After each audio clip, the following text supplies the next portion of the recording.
किसी भी परीक्षा के लिए डायरेक्ट और इनडायरेक्ट स्पीच बहुत इंपॉर्टेंट टॉपिक है। और डायरेक्ट और इनडायरेक्ट स्पीच में जब हम बात करते हैं कि सबसे ज्यादा क्वेश्चन किस चैप्टर से आते हैं, वो सबसे ज्यादा क्वेश्चन आते हैं हमारे इंपरेटिव सेंटेंस से। तो आज हम इस वीडियो में इंपरेटिव सेंटेंस को पूरा डिटेल में स्टडी करने वाले हैं, सभी रोज को हम स्टडी करने वाले हैं। इसके लिए बहुत ज्यादा आवश्यक है कि आप वीडियो पूरा देखें। यदि आप चैनल पर पहली बार आए हो तो अभी चैनल को सब्सक्राइब कर लीजिए और वीडियो अच्छा लगे तो लाइक जरूर करना। पहला रूल पढ़ेंगे, यदि रिपोर्टेड स्पीच वर्ब की फर्स्ट फॉर्म से स्टार्ट हो, इट मीन्स दैट यदि रिपोर्टेड स्पीच में इंपरेटिव सेंटेंस आया हो तो सेड या सेड टू को अकॉर्डिंग टू मीनिंग भावानुसार requested, ordered, advise, asked, warned, threatened, pleaded with, begged, implored आदि में बदल देते हैं। इसका मतलब समझिएगा, यदि बड़ा छोटे से कह रहा है तो ऑर्डर, छोटा बड़े से कह रहा है रिक्वेस्ट, फ्रेंड कहता है, डॉक्टर कहता है, वकील कहता है, वाइफ कहती है तो एडवाइस। इनका आपको पॉइंट ध्यान रखना है, अकॉर्डिंग टू मीनिंग हमें ये यूज करना है। इन्वर्टेड कॉमास को हटाकर बीच में कनेक्टर का काम टू करता है। So let's see the example. Father said to his सन,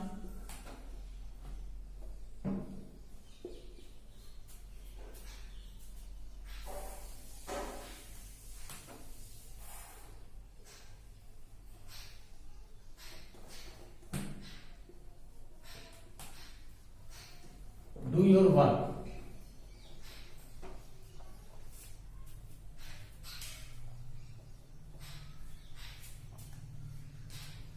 पिता ने पुत्र से कहा अपना कार्य करो। पिता कह रहा है, इट मीन्स यहां में यूज करना चाहिए ऑर्डर। यदि आपको ऑप्शन दिए जाएंगे, आगे आपको एग्जांपल कराने वाला हूं, then we will change into indirect speech।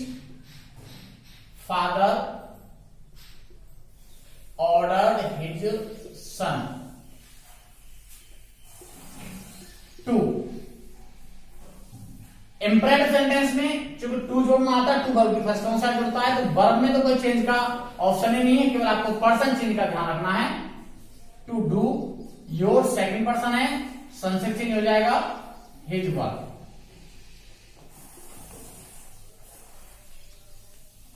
एक स्पेशल पॉइंट ध्यान रखना, कमांडेड आता है केवल ऑफिसर्स के लिए, आज्ञा देने के लिए दो वर्ड यूज करते हैं हम, एक कमांडेड और एक ऑर्डर्ड। ऑर्डर्ड आता है जनरली यूज करते हैं, लेकिन कमांडेड स्पेशली आता है केवल ऑफिसर्स के लिए। She said to me help me. उसने कहा मेरी सहायता करो। अब अकॉर्डिंग टू मीनिंग की हम बात कर रहे हैं, वो एग्जांपल आपको समझा रहा हूं कि किस तरह से हमें समझना है। मेरी सहायता करो, जब आपसे कोई व्यक्ति सहायता मांगता है तो आपसे रिक्वेस्ट करेगा, आपको सलाह देगा या आपको ऑर्डर देगा, ऑब्वियसली रिक्वेस्ट करेगा।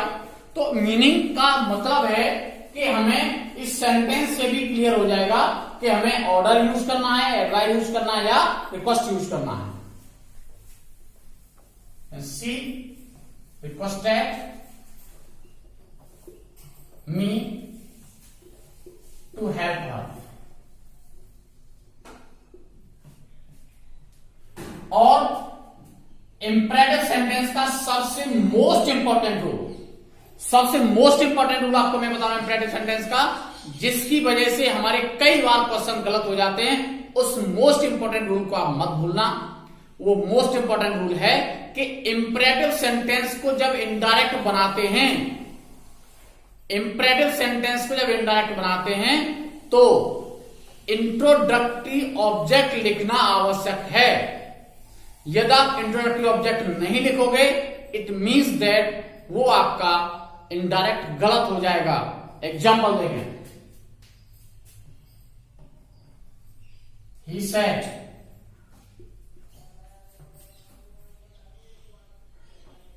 speak the truth।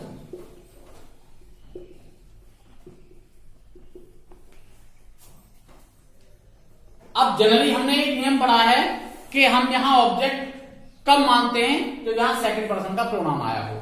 अगर उस रूल के अकॉर्डिंग हम बात करेंगे तो सभी इंपरेटिव सेंटेंस में सब्जेक्ट यू छिपा रहता है। दूसरा पॉइंट, जब हम वर्ब को पढ़ते हैं, order, request, advise, all these verbs are followed by indirect object plus infinitive. Verb वाले टॉपिक में पढ़ेंगे, ये सभी वो क्रियाएं हैं जिन क्रियाओं के बाद सजीव कर्म आता है और तब इन्फिनेटिव आता है। ये वही रूल है जहां आपको इनडायरेक्ट स्पीच में पढ़ना पड़ रहा है। इसलिए यदि हम इसको इन्फिनेटिव से यानी टू से जोड़ के इन्फिनेटिव बनाते तो यहां ऑब्जेक्ट लिखना आवश्यक होता है। आपको मैं एग्जाम्पल दे रहा हूं, अगर आपने ऐसे लिख दिया एडवाइस, जहां पता नहीं है कि ऑर्डर दे रहा है एडवाइस दे रहा है, या एडवाइस आ सकता है, यहां ऑर्डर भी आ सकता है, रिक्वेस्टेड भी आ सकता है। अगर आपने ये जोड़ दिया सीधा टू स्पीक द ट्रुथ, तो ये आपका गलत हो गया। सही कब होगा? सही होगा यहां इंट्रोडक्टरी ऑब्जेक्ट लिखना आवश्यक है। ही एडवाइज्ड मी, ऑर्डर्ड मी, वार्न्ड मी, तो ऑब्जेक्ट लिखना आवश्यक है। और ऑब्जेक्ट कैसे लिखा जाता है ये आपको मैं पर्सन चेंजिंग की स्पेशल क्लास करा चुका हूं। आपको डाउट है तो आप वहां चेक कर सकते हो। जनरली यहां पर थर्ड पर्सन होता है तो हम फर्स्ट पर्सन को मानते हैं। अगर कोई कॉन्टेक्स्ट दिया था, कॉन्टेक्स्ट के अकॉर्डिंग ऑब्जेक्ट मानते हैं। टू स्पीक द ट्रूथ,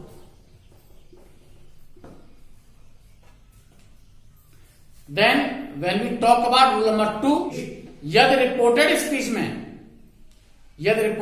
में please, kindly, would you please, could you please आया हो तो please, kindly, would you please, could you please को हटा देते हैं। सेड या सेड टू को रिक्वेस्टेड, प्लीजेड विद, इम्प्लोर्ड या बेग्ड में बदल देते हैं। एग्जाम्पल,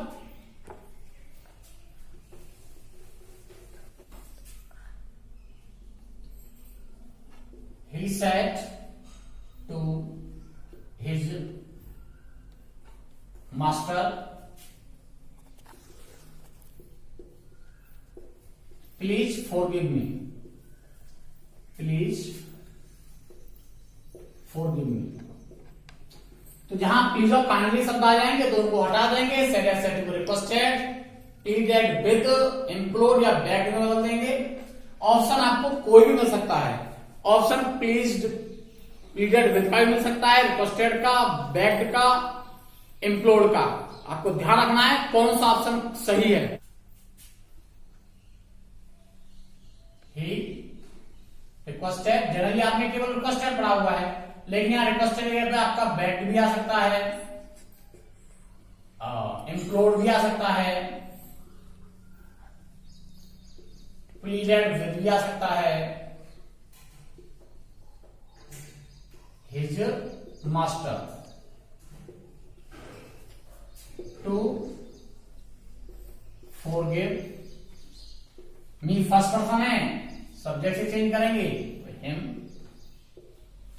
और एग्जाम्पल देखें,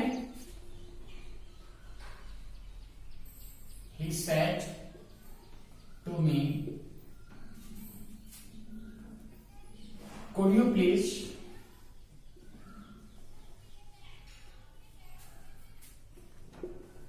tell me the address of Dr. Simon। Could you please, would you please विनम्र निवेदन का बोध कराते हैं, इसलिए इसको इनडायरेक्ट बनाते समय हम मोस्टली इंपरेटिव सेंटेंस से बदलते हैं। ये आपको विशेष ध्यान रखना है। और कुड यू प्लीज आपका पूरा हटा दिया जाता है। देन ही रिक्वेस्टेड मी, ये तो आपका पूरा हट जाएगा, यहां से सीधा जुड़ेगा। टू बैक भी लगा सकते, आपको बताया था, include, pleaded with, to tell him. Me first person है, सब्जेक्ट से चेंज करेंगे, to tell him, address of doctor Simon.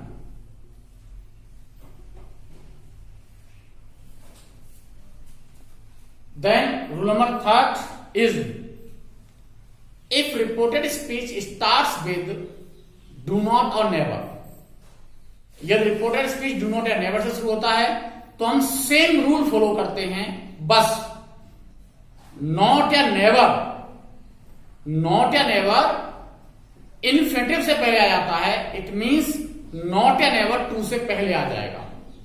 Said या सेड टू को रिक्वेस्टेड, ऑर्डर्ड, एडवाइज, आस्क्ड आदि में बदला जाएगा, वो सेम रूल है। इसका एक अलग नियम भी है जहां इसको फॉरवर्ड में बदलते हैं, वो भी आपको बताऊंगा, लेकिन पहले हम जनरल रूल की बात करेंगे।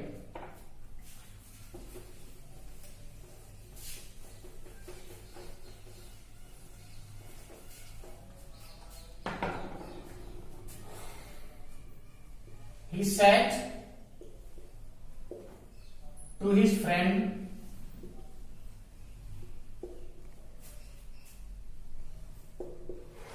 do not leave me alone. Do not leave me alone. यदि रिपोर्टेड स्पीच डू नॉट या नेवर से शुरू होगा तो बाकी रूल सेम है। ही एडवाइज्ड, या आपको लगता है ऑप्शन के ऊपर डिपेंड करता है, रिक्वेस्टेड है तो रिक्वेस्टेड, वो तो अकॉर्डिंग टू ऑप्शन है, हमें 4 ऑप्शन दिए जाएंगे। हिज फ्रेंड, अब डू नॉट को हटा देंगे, जो नॉट है वो इन्फिनिटिव से पहले आ जाएगी, यानी not to leave me first person है सब्जेक्ट से, हिम अलोन। नेवर वाला example, she said to her सन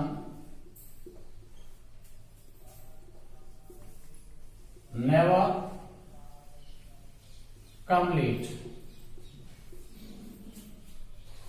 उसने अपने पुत्र से कहा, then she ordered her son never to late, never to come late। तो डू नॉट या नेवर वाले में आपको पॉइंट याद रखना है कि डू हट जाएगा और नॉट जो है इन्फिनिटिव से पहले आ जाएगा, यानी कनेक्टर से पहले आ जाएगा, वही नेवर टू से या कनेक्टर से पहले आ जाएगा। अब बात करते हैं डू नॉट को बदलने का एक और तरीका है जिसमें डू नॉट को हटा दिया जाता है और सेड या सेड टू को फॉरवर्ड में बदल देते हैं। इसी एग्जाम्पल को मैं आपको समझाता हूं। इसी एग्जाम्पल को एक अलग तरीके से और लिख सकते हैं, यानी ये आपको कॉम्पिटिटिव एग्जाम्स में 4 ऑप्शन दिए जाएंगे। हो सकता है आपको एक फॉरवर्ड वाला ऑप्शन दे दिया जाए, तो आपको ध्यान रखना है कैसे दे दिया जा सकता है, अथवा इसी वाक्य को हम बना सकते हैं, he forward his friend, he forward his friend to leave him alone। यानी जब हम फॉरवर्ड का प्रयोग करते हैं, फॉरवर्ड मीन्स मना करना, जब हम फॉरवर्ड का प्रयोग करते हैं तो यहां से ये नॉट हट जाता है। तो कॉम्पिटिटिव एग्जाम में आपको ध्यान रखना है, ये दोनों ऑप्शन में से कोई सा दिया जा सकता है। अगर दोनों ऑप्शन दे दिए जाएंगे तो उसमें एक में कोई ना कोई गलती कर देगा। क्या गलती कर देगा? जैसे यहां अगर उसने नॉट लगा दिया,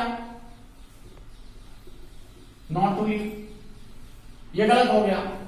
यहां नॉट नहीं लगाया है, यहां पर उसने नॉट हटा दिया। तो ये आपको ध्यान रखना है कि दोनों ऑप्शन मिल सकते हैं। आपको ये देखना है कि दोनों में से कौन सा ऑप्शन सही है। कभी कभी दोनों ऑप्शन दे दिए जाते हैं और एक ऑप्शन अलग दे दिया जाता है, both A and B, then we could understand very well that how can we handle the question paper. Next rule is very important because there are so many questions related in competitive exams and in general class this rule is not taught. So what is this point? What is this rule? This rule is that यदि imperative sentence के साथ if clause आया हो, यदि imperative sentence के साथ if clause आया हो तो उसे कैसे इनडायरेक्ट बनाया जाएगा? उसे इनडायरेक्ट बनाने के दो तरीके हैं।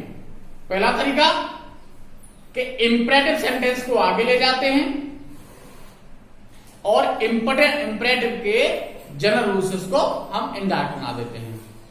इंपरेटिव सेंटेंस को आगे ले जाते हैं और इंपरेटिव के रूल से उसको इनडायरेक्ट बना देते हैं, यानी टू कनेक्टर लगा करके वाक्यों को जोड़ देते हैं। दूसरा पॉइंट क्या है? दूसरा पॉइंट है यदि इंपरेटिव सेंटेंस को पीछे लिखा जाएगा और इफ क्लॉज आगे चला जाएगा तो इफ क्लॉज आगे जाने पर कनेक्टर लगेगा दैट, कनेक्टर लगाते हैं दैट। दूसरा पॉइंट, इंपरेटिव सेंटेंस से पहले subject plus had to, verb to या वर्ब टू लिखना आवश्यक होता है। एग्जाम्पल आप समझें।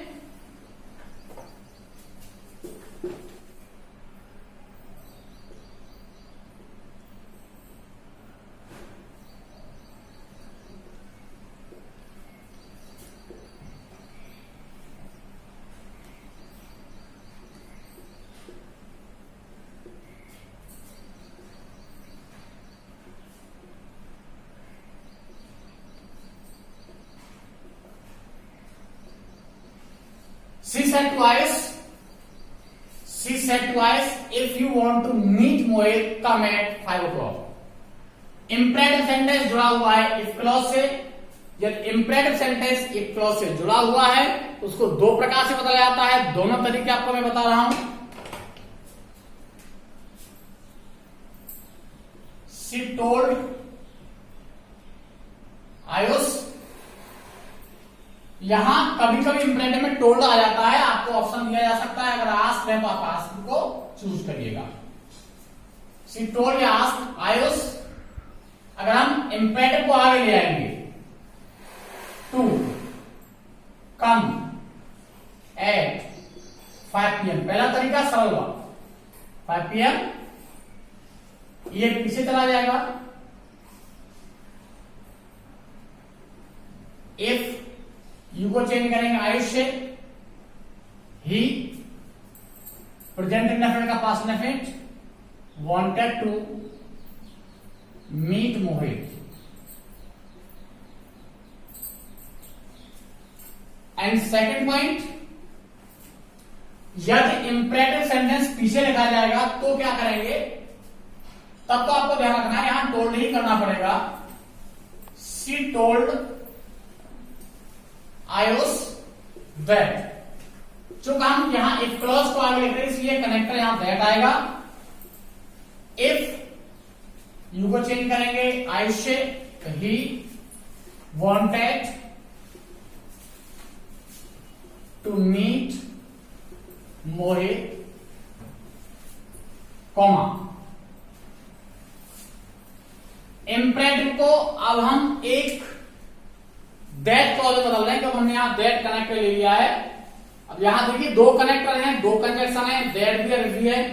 कंजक्शन वाला टॉपिक पढ़ोगे तो आपको 3 वाक्य जोड़े जाएंगे, 3 क्लॉजेज जोड़े जाएंगे, तो वहां 2 कंजक्शन का प्रयोग होता है। 2 क्लॉजेज जोड़ने के लिए 1 कंजक्शन का प्रयोग होता है। चूंकि हम यहां 3 क्लॉजेज जोड़ने वाले हैं, ये आपका एक क्लॉज हो गया, ये आपका दूसरा क्लॉज हो गया और तीसरा क्लॉज हम लिखने वाले हैं। चूंकि 3 क्लॉजेज आ रहे हैं इसलिए 2 कंजक्शन का प्रयोग किया जाएगा। अब इंपरेटिव से पहले हमें लगाना पड़ेगा सब्जेक्ट यू मान के हम आई से चेंज करेंगे ही, हैड टू अथवा वॉज टू, दोनों में से एक ऑप्शन आपको मिलेगा। He had to come at 5 PM। बहुत इंटरेस्टिंग रूल है और बहुत बार परीक्षा में आता है, बहुत कंफ्यूज करता है, इसको आप जरूर समझ लें। इसके बाद नेक्स्ट पॉइंट हम बात करेंगे कि लेट वाले वाक्यों को कैसे इंडायरेक्ट बनाते हैं। तो लेट वाले वाक्यों को जब हम इंडायरेक्ट बनाते हैं उसके कई रूल हैं। हम यहां एक जनरल रूल की बात कर रहे हैं, उसके बाद एक इंपॉर्टेंट रूल्स के लिए अलग से क्लास में कराने वाला हूं। तो जनरल रूल क्या है? लेट वाले वाक्यों से जनरली परमिशन अथवा ऑर्डर का बोध होता है, इसलिए सेड या सेड टू को ऑर्डर्ड अथवा रिक्वेस्टेड में बदलते हैं। ऑर्डर और रिक्वेस्टेड में डिफरेंस है। यदि फर्स्ट पर्सन आया है तो वहां रिक्वेस्टेड अच्छा माना जाता है, और जहां फर्स्ट पर्सन नहीं है, थर्ड पर्सन है, वहां पे आपको ऑर्डर अच्छा माना जाता है। बाकी कनेक्टर का काम टू करेगा। Example, he said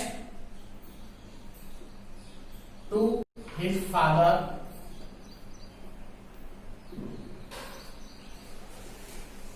let me play cricket. Let me play cricket. अब जैसे आपको कहा था, अगर लेट मी आता है, मुझे क्रिकेट खेलने दो, ये परमिशन का बोध करा रहा है, और परमिशन का बोध कराने के लिए हमें यूज करना चाहिए रिक्वेस्ट का। चूंकि वो पिता से भी कह रहा है, यहां भी आप ये कंफर्म कर सकते हो, then he requested his father to let me को सब्जेक्ट से चेंज करेंगे, him play cricket.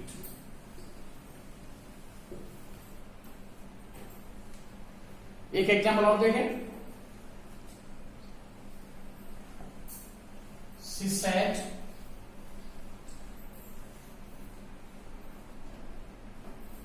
let him speak the truth.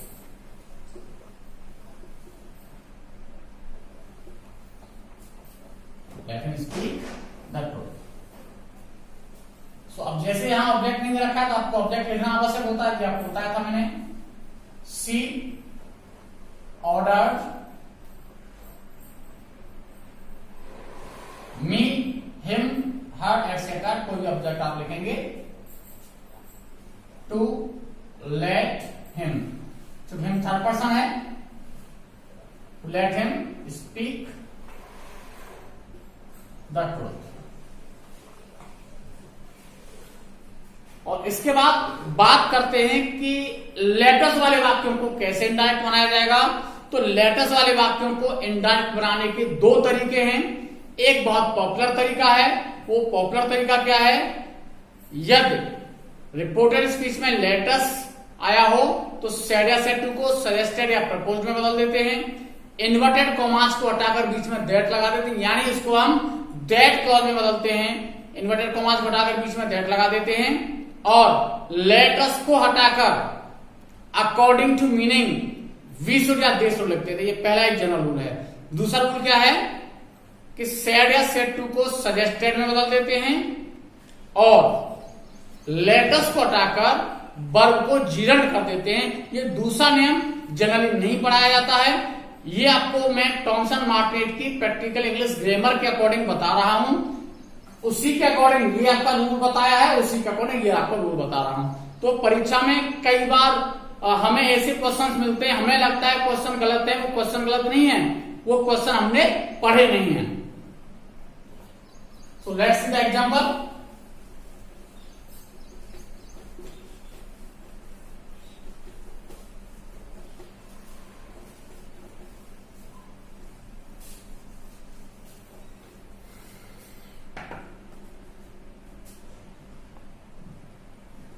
They said, let us enjoy the match.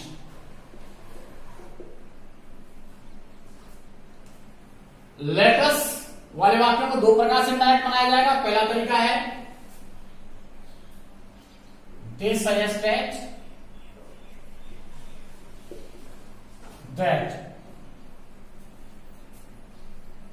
Said को सजेस्टेड में बदल देते हैं।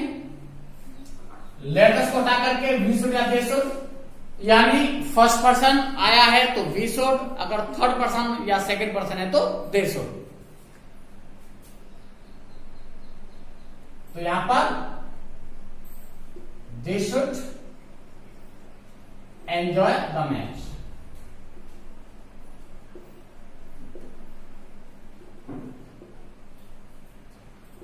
इसको जीरंड वाले नियम से बदलेंगे तो लेटर्स को हटा देंगे और वर्ब को जीएड में बदल देंगे। दे suggested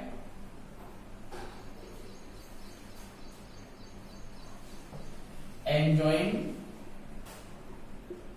the match।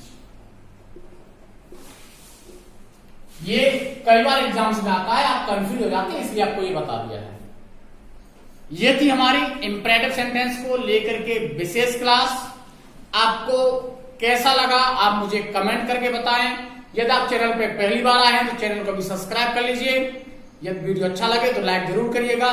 Next class में नेक्स्ट वीडियो के साथ प्रेजेंट होता हूं, तब तक के लिए नमस्कार।